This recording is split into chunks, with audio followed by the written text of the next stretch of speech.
Jack and the Beanstalk.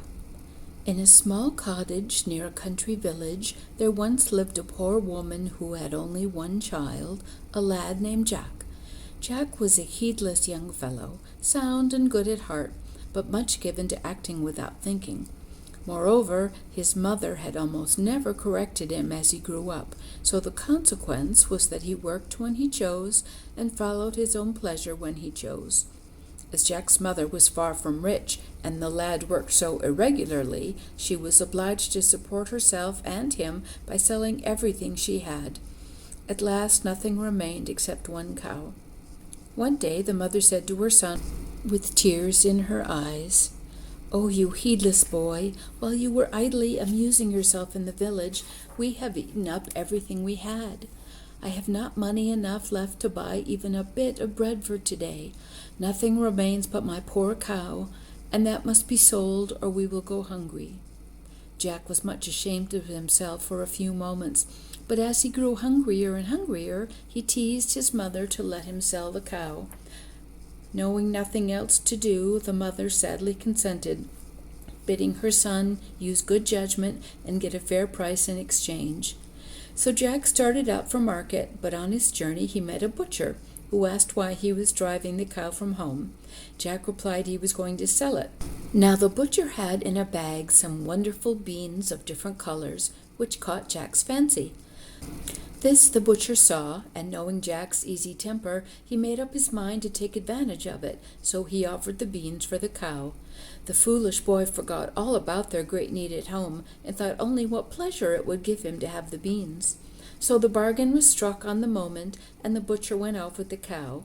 Then Jack hastened home in great excitement and told his mother what he had done, but the poor woman burst out at once into tears. "Foolish boy," she cried, "now we have nothing at all to eat. You have sold my good cow for a few paltry beans that happened to tickle your fancy.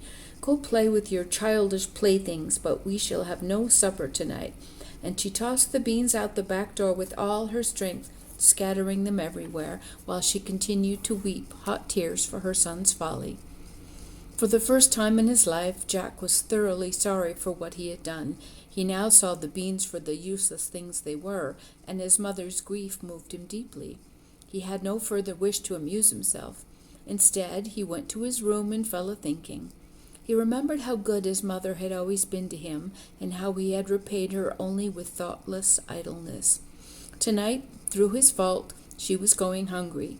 He sat a long, long time in sorrow, and resolved the very next day to set himself earnestly to work.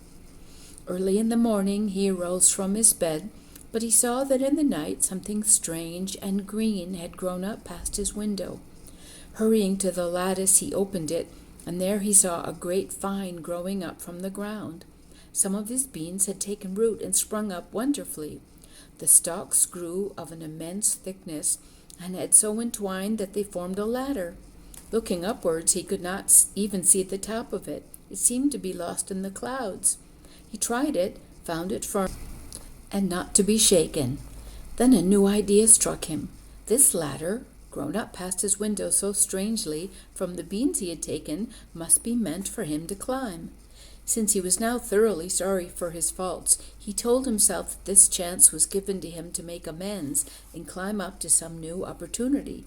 Doubtless that ladder would lead him to the very spot where those tasks or adventures awaited him that he should prove his new-found manliness.